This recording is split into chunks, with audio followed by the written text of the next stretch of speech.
Hello everyone, welcome once again to my channel Accountsmate. I hope you all are doing great.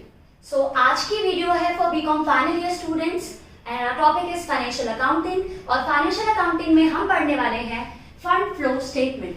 सो आज हम cover करने वाले हैं fund flow statement का क्या फॉर्मेट होता है, बेसिकली किस तरीके से आपको जब एमसीक्यू अटेम्प्ट करने हैं फंड फ्लो स्टेटमेंट के तो क्या चीजें आपको ध्यान में रखनी होगी. With that fund flow statement के कुछ आपके एमसीक्यूज भी हम सॉल्व करने वाले हैं. तो स्टार्ट करते हैं फंड फ्लो स्टेटमेंट के फॉर्मेट के साथ. So what basically fund flow statement is, जो 12th क्लास में हमने कैश फ्लो स्टेटमेंट पढ़ी थी ये बिल्कुल सेम उसी की तरह है, बट थोड़ा सा प्रेजेंटेशन चेंज हो जाता है. So fund flow statement basically एक ऐसी स्टेटमेंट है जो एक पर्टिकुलर अकाउंटिंग ईयर में आपके कैश का कितना इनफ्लो और कैश का कितना आउटफ्लो हुआ, कितना हार्ड कैश आपके ऑर्गेनाइजेशन में आया और कितना हार्ड कैश आपके ऑर्गेनाइजेशन से गया, उन सारे रीजंस को लोकेट करने वाली एक स्टेटमेंट को फंड फ्लो स्टेटमेंट कहा जाता है. सो फंड फ्लो स्टेटमेंट में बेसिकली आप एक पर्टिकुलर अकाउंटिंग ईयर के एंड पर एक स्टेटमेंट प्रिपेयर करते हैं. इस स्टेटमेंट में ये साइड आपकी सोर्स, कहां से कैश आया, जिस भी रीजन से आपका कैश बढ़ा, सोर्स जिस भी रीजन से आपका कैश रिड्यूस हुआ आपकी फर्म का, that is called application. So source क्या क्या हो सकते हैं? Fund from operation. Fund from operation means जब आप कैश फ्लो स्टेटमेंट बनाते थे तो कैश फ्लो स्टेटमेंट में बेसिकली आप करंट ईयर का profit, current year minus previous year से प्रॉफिट लिखते थे.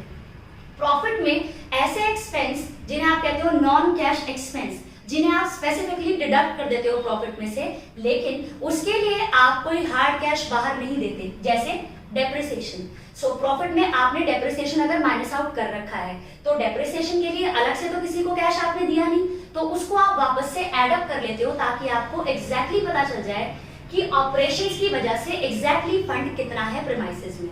सो जैसे कैश फ्लो स्टेटमेंट में बनाते थे सेम वही फॉर्मेट होता है यहाँ पर, बस वर्किंग कैपिटल चेंजेस से पहले वाला जो फॉर्मेट है दैट इज आपके प्रॉफिट में अगर आपने कोई नॉन कैश आइटम डिडक्ट कर दिया है जैसे डेप्रिसिएशन, प्रीलिमिनरी एक्सपेंसेस, बिजनेस को स्टार्ट करने से पहले के खर्चे अगर आप किताबों से रिटर्न ऑफ कर रहे हैं, गुडविल, पेटेंट अगर आपके रिटर्न ऑफ हुए हैं, इंटेंजिबल एसेट जैसे 2010-2011 फॉर एग्जांपल आपकी गुडविल थी 10, फिर वो हो गई 8000, तो मतलब वो रिड्यूस हो गई, उसे आप बोलते हो return of. Return of means आपने अपने प्रॉफिट में से वो 2000 माइनस कर लिए होंगे, बट ये 2000 आपने हार्ड कैश कहीं किसी को बाहर नहीं दिया ना.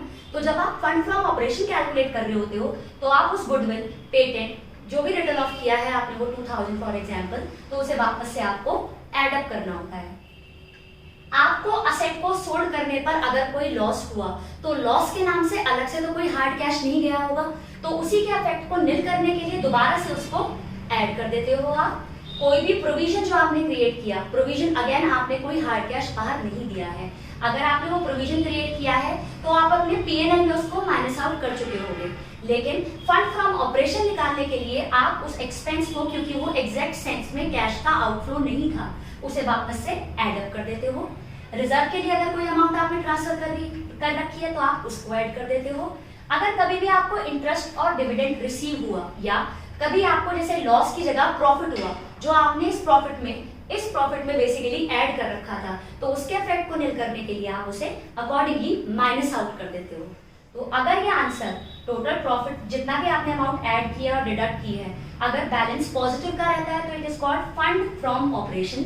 तो फंड फ्रॉम ऑपरेशन बेसिकली आपका आता है यहाँ, लेकिन अगर कभी ये आंसर आ जाए आपका नेगेटिव तो इसे बोलते हैं fund used in operation, day to day activities की वजह से पैसा गया, तो वो आप लिखेंगे अकॉर्डिंगली यहाँ fund lost in operation. So hopefully आपको समझ में आया. बेसिकली कैश फ्लो स्टेटमेंट में जो कैश फ्रॉम ऑपरेटिंग एक्टिविटीज में आप एडजस्टमेंट करते थे बिफोर वर्किंग कैपिटल चेंजेस, उससे पहले वाली जो अमाउंट है सारी उसको FFO फंड फ्रॉम ऑपरेशन बोला जाता है.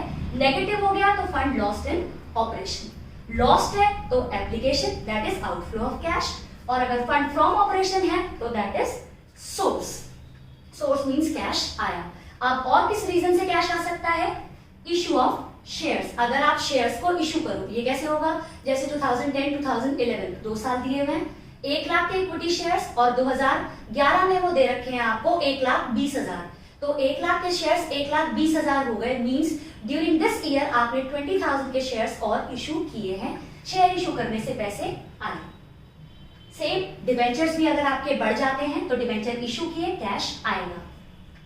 अगर आपने लोन रेज किया, आपके डिबेंचर्स थे 1 लाख, डिबेंचर हो गए 1,50,000, 11 और 12 की ऐसी फिगर दे रखी है। मींस 50,000 का फंड, 50,000 का लोन आपने और रेज किया है, पैसा आया, सोर्स यहां लिखा जाएगा। अगर आप असेट को सोल्ड कर देते हो तो पैसा आया। अगर आपकी कोई भी नॉन ट्रेड इनकम हो गई, जैसे डिविडेंड रिसीव्ड, कमीशन रिसीव्ड, ये सब आपकी सोर्स कैश आया। अगर आपकी वर्किंग कैपिटल डिक्रीज हो गई, अब ये वर्किंग कैपिटल का क्या कॉन्सेप्ट है? Working capital means current assets minus current liability. Working capital पर करंट असेट का डायरेक्ट इंपैक्ट पड़ता है, ये चीज भी आपको याद रखनी पड़ेगी एमसीक्यू के पार्ट पर। अगर करंट असेट बढ़ते हैं तो वर्किंग कैपिटल भी इंक्रीज होती है, अगर करंट लायबिलिटी बढ़ती है तो वर्किंग कैपिटल डिक्रीज होगी। मींस करंट असेट का वर्किंग कैपिटल पर डायरेक्ट इंपैक्ट होता है और करंट लायबिलिटी का वर्किंग कैपिटल पर इनडायरेक्ट इंपैक्ट होता है। असेट बढ़े तो वर्किंग कैपिटल बढ़ेगी, करंट असेट रिड्यूस हुए तो वर्किंग कैपिटल रिड्यूस होगी। करंट लायबिलिटी बढ़ी तो वर्किंग कैपिटल घट जाएगी और करंट लायबिलिटी अगर डिक्रीज हुई तो वर्किंग कैपिटल कॉरस्पॉन्डिंग बढ़ जाएगी। और सारे करंट असेट, जैसे मैंने एक एग्जांपल के थ्रू आपको ये बता रखा है कि आपने सारे करंट असेट्स 2011 में है आपके 10,000, करंट लायबिलिटी थी 6,000, तो आपकी वर्किंग कैपिटल 2011 की आ गई 10 माइनस 6 4,000। 2012 में आपके करंट असेट्स थे 12,000, करंट लायबिलिटी थी 10,000, तो आपके वर्किंग कैपिटल आ गई 2,000। सो आपकी वर्किंग कैपिटल 11 और 12 को अगर मैं कंपेयर करूं तो आपकी वर्किंग कैपिटल रिड्यूस हो गई है 2,000 रुपए से। अगर आप इंडिविजुअली इसको देखना चाहें तो देखते हैं, करंट असेट 10,000 से 12,000 हो गए, करंट असेट बढ़ गए, वर्किंग कैपिटल बढ़ जाएगी 2,000। करंट लायबिलिटी 6,000 से 10,000 हो गए, करंट लायबिलिटी बढ़ गई तो वर्किंग कैपिटल रिड्यूस हो जाएगी 4,000 से। और collectively as a whole impact क्या पड़ा कि आपकी वर्किंग कैपिटल इस पर्टिकुलर अकाउंटिंग ईयर में 2,000 से रिड्यूस हो गई। इसके एक एमसीक्यू को कर लेंगे ताकि ये पॉइंट और अच्छे से क्लियर हो जाए हमारा। तो अगर कभी भी वर्किंग कैपिटल आपकी इंक्रीज होती है, अगर वर्किंग कैपिटल कभी भी इंक्रीज होगी तो वो एप्लीकेशन, लेकिन अगर वर्किंग कैपिटल कभी भी रिड्यूस होती है, डिक्रीज होती है, तो it will be termed as your source. तो होपफुली आपको सोर्स समझ में आ गया। जिस भी रीजन से पैसा आया, चाहे वो फंड फ्रॉम ऑपरेशन हो, शेयर्स, डिबेंचर या लोन को रेज करके पैसे आए हों, फिक्स्ड असेट को सोल्ड कर पैसे आए हों, या किसी भी non trade income like dividend receive हुआ हो, या आपकी वर्किंग कैपिटल रिड्यूस होने से पैसे आए हों, सब सोर्स टर्म किए जाते हैं। अब बात करते हैं एप्लीकेशन की। एप्लीकेशन में मैं ऑलरेडी आपको बता चुकी हूँ, fund lost in operation and increase in working capital. Hopefully ये आपको समझ में आ गए हैं। इसके अलावा किस रीजन से बिजनेस में कैश जाता है? अगर शेयर्स आप इशू करते हैं तो पैसे आते हैं। इक्विटी शेयर्स कभी भी रिडीम्ड होते नहीं है, you all know. Equity is just like your owners, लेकिन preference shares are the owners which have some preferential rights. तो जो प्रेफरेंस शेयर्स हैं वो रिड्यूस हो सकते हैं, तो उनको बोला जाता है उनका रिडेम्पशन आपने कर दिया। अगर आप उनको रिडीम करेंगे तो पैसे जाएंगे। अगर आप डिबेंचर्स का रिडेम्पशन करेंगे, ये किस तरीके से होगा? जैसे 11 और 12 2 साल दे रखे हैं, आपके डिबेंचर्स हैं 10,000, फिर आपके डिबेंचर्स हो गए 8,000। मींस आपने 2,000 के डिबेंचर्स का रिडेम्पशन कर दिया, उनको पैसे दे दिए, तभी तो ये लायबिलिटी रिड्यूस हुई। तो ये 2,000 फिर आप यहाँ लिखेंगे, redemption of debentures. Payment of long term loans, अगर लोन आपका कम हो जाता है तो मींस आपने लोन का पेमेंट कर दिया, ये भी आपका एप्लीकेशन। अगर आप डिविडेंड या टैक्स पे करते हो तो आपका application. Collectively you can say कि आपका जो कैश फ्लो स्टेटमेंट था, कैश फ्लो स्टेटमेंट में कैश फ्रॉम ऑपरेटिंग एक्टिविटी में आपका बिफोर वर्किंग कैपिटल चेंज से पहले वाली जो अमाउंट थी उसको तो आप बोलते हो एफएफओ। जो वर्किंग कैपिटल चेंजेस वाली अमाउंट थी उसको आप specifically increase in working capital या डिक्रीज इन वर्किंग कैपिटल से अकॉर्डिंगली डिक्रीज इधर और इंक्रीज इधर लिखते हैं सोर्स और एप्लीकेशन में। इसके अलावा जो cash from investing and cash from financing activity से जो पैसा आता और जाता था उसको कलेक्टिवली आपने सोर्स या एप्लीकेशन मान लिया। चाहे शेयर इशू करने से पैसा आए या असेट सोल्ड करने से पैसा आए वो सोर्स, चाहे आपके डिबेंचर के रिडेम्पशन से पैसा जाए या असेट खरीदने की वजह से पैसा जाए सब एप्लीकेशन। होपफुली आपको सोर्स, एप्लीकेशन, वर्किंग कैपिटल का चेंज और फंड फ्रॉम ऑपरेशन समझ में आया है। अब इसके कुछ एमसीक्यूज करते हैं ताकि अच्छे से चैप्टर आपके माइंड में और अच्छे से सेट हो जाए। तो स्टार्ट करते हैं अपना question. From the following information change in working capital will be. आपको एक क्वेश्चन दिया हुआ है और आपसे पूछा है कि आपकी वर्किंग कैपिटल का चेंज क्या होगा अगर 2014 में स्टॉक, डेटर्स, कैश 19,000, 6,500, 4,000 है और क्रेडिटर्स 10,000 है। सिमिलरली 2015 में आपके स्टॉक, डेटर्स, कैश 17,000, 11,500 और 7,000 है और क्रेडिटर्स 6,000 है। तो आई होप आप ये तो आराम से पहचान पाते होंगे कि स्टॉक, डेटर्स और कैश करंट असेट है और creditors is your current liability. So सबसे पहले हम 2014 की वर्किंग कैपिटल निकालते हैं, फिर 2015 की वर्किंग कैपिटल निकालेंगे, फिर उसको कंपेयर कर कर बताएंगे कि आपकी वर्किंग कैपिटल में क्या चेंज हुआ है, वो इंक्रीज हुई है या डिक्रीज हुई है। सॉल्व करते हैं। अगर मैं 2014 के करंट असेट्स की बात करूं, 2014 करंट असेट्स कितने हैं? 19,000, 6,500 एंड 4,000। और तो कोई करंट असेट नहीं है, स्टॉक, डेटर्स, कैश। टोटल करते हैं इसका। सो 29,500 आपके करंट असेट हैं। आपकी करंट लायबिलिटी कितनी है? 10,000। So your working capital will be 19,500। Correct. उसी तरीके से 2015 की भी कैलकुलेट कर लेते हैं। 2015 में 17,000 का आपका स्टॉक है, 11,500 के आपके डेटर्स एंड 7,000 का आपका कैश। तो ये आएगा आपका 35,500। 35,500 टोटल आपकी करंट असेट और करंट लायबिलिटी कितनी गिवन है आपकी? 6,000। तो ये आपका आएगा 29,500। आपकी वर्किंग कैपिटल 19,500 थी 2014 में, 2015 में ये वर्किंग कैपिटल हो गई 29,500।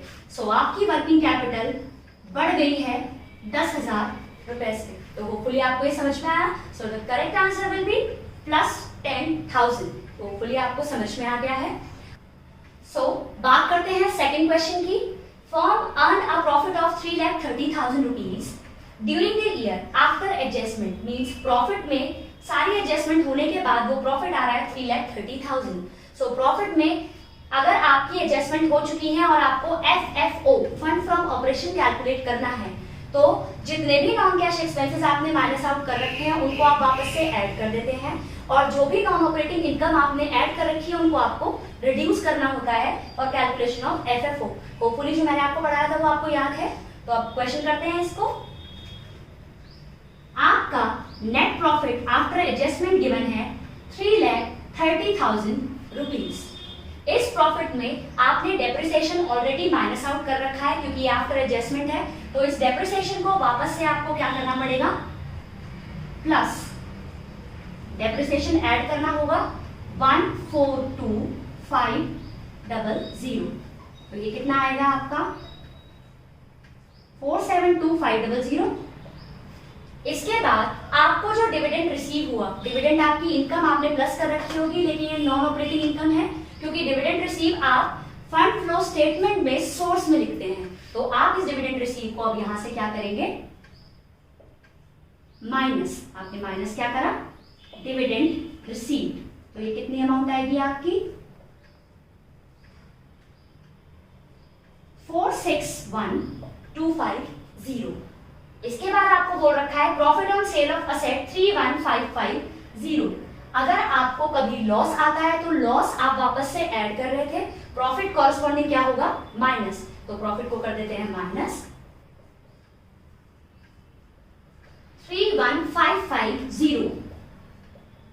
तो इससे माइनस करने के बाद और कोई एडजस्टमेंट नहीं गिवन है तो आपका फंड फ्रॉम ऑपरेशन आ जाएगा क्योंकि बड़ी अमाउंट है, माइनस करने के बाद पॉजिटिव रिजल्ट ही रहने वाला है। अगर नेगेटिव आता तो फंड यूज्ड इन ऑपरेशंस आप लिखते। तो आपका आंसर आने वाला है 9,429,700। सो होपफुली आपको समझ में आ गया फंड फ्रॉम ऑपरेशन किस तरीके से कैलकुलेट किया जाता है और आपकी वर्किंग कैपिटल आपने किस तरीके से उसका इंक्रीज और डिक्रीज कैलकुलेट कर टिक करना है। So correct answer is 429700। बात करते हैं क्वेश्चन नंबर 3rd। अ machine cost 20,000, accumulated depreciation ₹14,000। Means एक मशीन है आपकी 20,000 रुपीज की, उसका आज तक का डेप्रिसिएशन है 14,000, तो वो कितने की रही है आपकी बुक्स में? 6,000 की। And it is sold for ₹4,000। अगर ये 4,000 में सेल आउट हो जाती है तो आपका प्रॉफिट या लॉस कितना आएगा? तो अगर 6,000 रुपीज की मशीनरी 4,000 रुपीज में सोल्ड आउट हो जाती है तो आपको 2,000 रुपीज का लॉस आएगा। करेक्ट? सो होपफुली आपको समझ में आया। जो भी उसकी बुक वैल्यू थी एक्यूमुलेटेड डेप्रिसिएशन माइनस आउट करने के बाद उसकी वैल्यू को कंपेयर किया सेल वैल्यू से, आपका इंटर्न आया loss. So correct answer will be loss 2,000 rupees. अब बात करते हैं 4th क्वेश्चन की।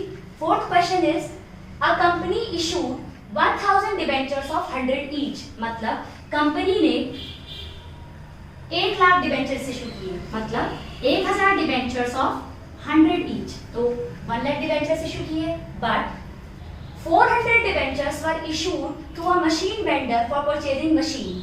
आपने 400 डिबेंचर्स वेंडर को दे दिए। वेंडर वो पर्सन जिससे आपने मशीन की परचेज की थी, मशीन खरीदी उधारी पर। उस उधार को पे ऑफ करने के लिए आपने अपनी कंपनी के 400 डिबेंचर्स उसको दे दिए। 400 डिबेंचर्स ऑफ 100 ईच जो आपने वेंडर को दे दिए, तो 40,000 इज फॉर कंसिडरेशन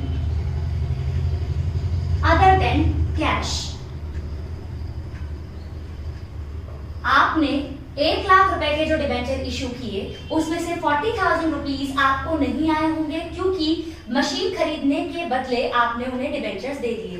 सो ये 40,000 रुपीज का हार्ड कैश आपके पास नहीं आया, क्योंकि ये हुआ for consideration. Consideration means something in return, consideration other than cash.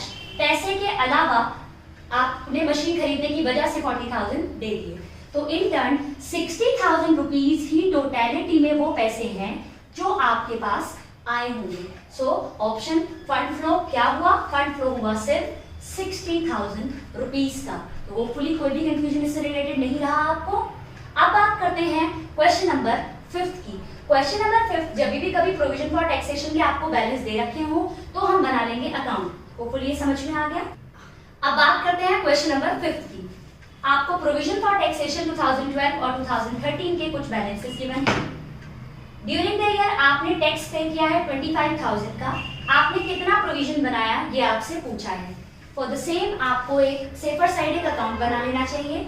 Account मतलब प्रोविजन फॉर टैक्सेशन का, ये एक लायबिलिटी है। लायबिलिटी का बैलेंस जब भी बढ़ता है क्रेडिट और जब भी रिड्यूस होता है तो डेबिट। यहां आपका आएगा ओपनिंग बैलेंस, यहां आपका आएगा क्लोजिंग बैलेंस।